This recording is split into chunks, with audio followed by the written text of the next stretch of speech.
You really should let us help you manage things while David's away, my mother-in-law Janet said, stirring her coffee with practiced precision. It must be so overwhelming, handling everything alone. I kept my face neutral as I worked behind the counter of my kitchen, preparing dinner. It had been 3 months since my husband David deployed for his 12-month tour in Afghanistan, and his parents had been slowly increasing their presence in my life and my home.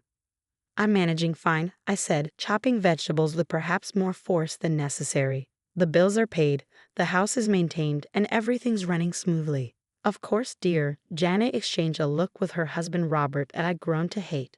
That patronizing, knowing glance that suggested they knew better than their 28-year-old daughter-in-law. We just want to help.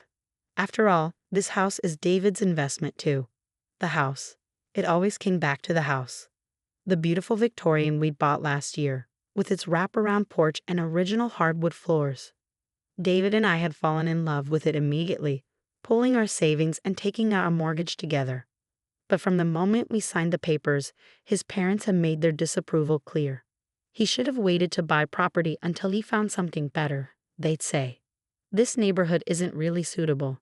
The fact that we'd chosen it together, that I contributed equally to the down payment, seemed irrelevant to them.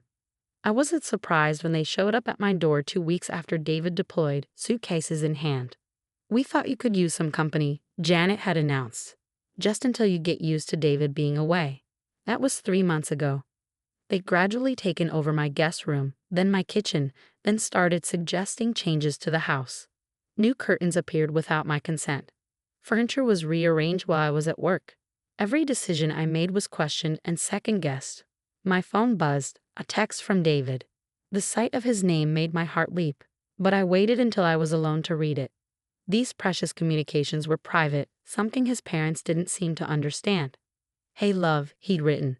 Quick break between missions. How are things with Mom and Dad? They're just trying to help, but let me know if it's too much. I stared at the message, fingers hovering over the keyboard. How could I tell him that his parents were slowly trying to take over our life? That every day felt like a battle for control in my own home. He had enough to worry about without adding family drama to his plate. Everything's fine, I typed back. Stay safe. I love you. The lie felt bitter in my mouth, but I'd learned to be careful about what I shared with David about his parents. Early in our relationship, any complaints about them had led to tension. They were his parents, after all, and they'd raised him alone after his sister died young. Their overprotective nature came from a place of loss, he'd explain. I needed to be understanding. But understanding had its limits.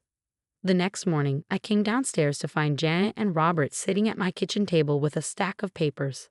Emma, dear, we need to discuss something, Janet began, her voice honey-sweet. We've been looking over yours and David's finances. I froze in the doorway. You've been what? Now don't get defensive, Robert cut in. We're just concerned. The mortgage payments, the utilities, the property taxes, it's a lot for someone with your income. My income. I was a school librarian, and while I didn't make as much as David did as a military officer, I managed our finances meticulously. Every bill was paid on time, every expense carefully tracked. We found some concerning things, Janet continued, shuffling through papers. The property taxes went up this year, and the house needs several repairs. The roof will need replacing soon, and that foundation issue in the basement. I have everything under control, I said firmly. David and I discussed all of this before he left. We have savings set aside for repairs. But wouldn't it be easier to let us help? Janet pressed. We've prepared some papers, just basic documentation giving us authority to help manage things while David's away. For emergencies, you understand. She slid a document across the table. I picked it up, scanning the dense legal text. My stomach dropped as I realized what it was. A power of attorney form. Absolutely not, I said, putting the paper down. I don't need a power of attorney. I'm perfectly capable of managing my own home. Your own home? Robert's voice had an edge now. This is David's home too, and as his parents, we have a responsibility to protect his interests.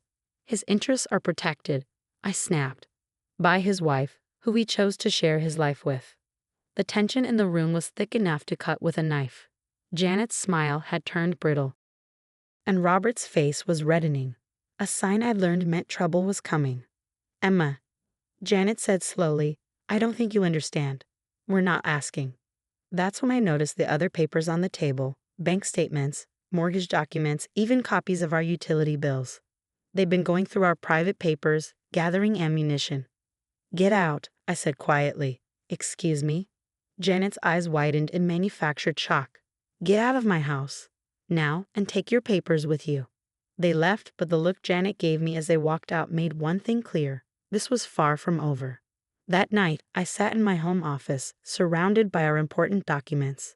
Everything looked in order, but something felt wrong. I couldn't shake the feeling that Janet and Robert were planning something. I opened my laptop and wrote an email to our family lawyer, requesting a complete review of our property documents. Then I did something I've been considering for weeks. I ordered security cameras for the house. Just being paranoid, I told myself. But as I heard Janet and Robert whispering in the guest room, I couldn't help but wonder if paranoid was exactly what I needed to be. I had no idea then just how right I was. The next few weeks were a careful dance of diplomacy and documentation. Every time Janet or Robert entered my home office, security cameras caught them rifling through papers.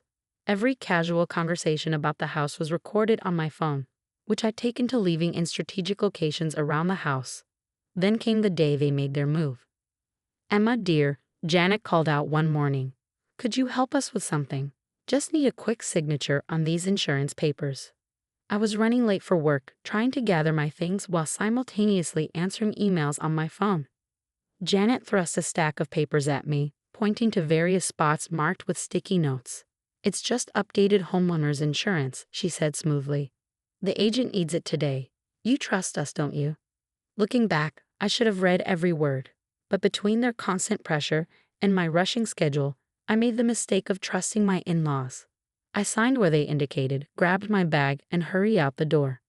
2 days later, they showed their true colors. Surprise. Janet's voice dripped with false sweetness as she and Robert cornered me in the kitchen after dinner. We own the house now. My coffee mug slipped from my fingers, shattering on the floor. What? Robert pulled out a document, one I recognized with horror as having my signature at the bottom. You signed over your rights to the property to us. Quite legally, I might add. Since David's deployed and you're clearly struggling to manage things, we'll be taking over now. That's impossible, I whispered, but even as I said it, I remembered the papers I'd signed in haste. You tricked me. Tricked is such an ugly word, Janet smirked. We protected our son's interests. Now, you'll need to pack your things. We'll be generous and give you until the end of the week. I felt the world tilting beneath my feet, but years of dealing with their manipulation had taught me one thing: never let them see you break. I straightened my spine and met Janet's triumphant gaze. Actually, I said calmly, I think you'll want to see what I have first. I walked to my home office, Janet and Robert following with matching expressions of smug confidence. I sat at my computer and began playing the videos. Dozens of them, all showing them searching through private documents, discussing their plan to deceive me, admitting to their scheme. Their faces paled as they watched themselves on screen, their own words condemning them. But that's not all. I continued pulling up audio files. I have recordings of every conversation where you discussed tricking me into signing those papers. Oh, and emails from my lawyer confirming that any documents signed under false pretenses are invalid. He's quite interested in pursuing fraud charges, actually. You recorded us? Janet sputtered. In our own home. My home, I corrected her. And yes, I did. I learned from you, after all. You taught me to always keep evidence. Robert tried to bluster his way through. David will never believe you do this to his parents. David already knows. I cut him off, pulling up my phone to show them the video call log. I spoke with him yesterday. Showed him everything. Would you like to know what he said? They stared at me in shocked silence. He said to give you a choice. Either you leave now, destroy those fraudulent papers, and never try to interfere with our lives again, or I press charges and make everything public. Imagine how that would look. Respected retired judge and his wife trying to steal their daughter-in-law's home while their son serves his country. Janet's face had gone from pale to ashen. Robert was gripping the back of a chair so hard his knuckles were white. You wouldn't? Janet whispered. I smiled, but there was no warmth in it. Try me. They left that night, taking their suitcases and their schemes with them. I changed the locks immediately and had my lawyer draw up legal documents bearing them from the property. 3 months later, David came home on leave. His parents had told him their version of events, of course. But the evidence was undeniable.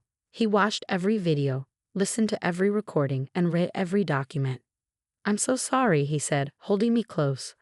"I should have seen what they were really like. Should have protected you from them."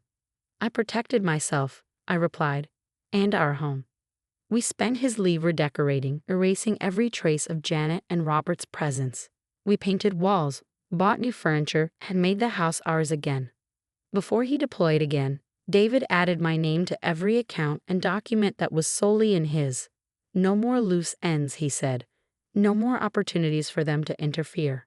Janet and Robert still try sometimes, sending guilt-tripping emails, attempting to contact David's commanding officer with concerns about me, spreading rumors in the family. But their power over us is gone, shattered like my coffee mug on that kitchen floor. Yesterday, I received a letter from them. A formal apology drafted by their lawyer, admitting to their attempted fraud and relinquishing any claim to our property. I filed it away with all my other evidence, a reminder that sometimes the best defense is careful documentation and the courage to stand your ground. As I sit on my porch now, watching the sunset paint the sky in shades of pink and gold, I think about how close I came to losing this place. But more importantly, I think about what I gained, not just my home, but my independence, my strength, and the knowledge that I can protect what's mine. David calls it my finest moment of tactical warfare. I call it the day I finally stood up to the in-laws from hell. Either way, Janet and Robert learned an important lesson. Never underestimate a military wife who knows how to gather intelligence.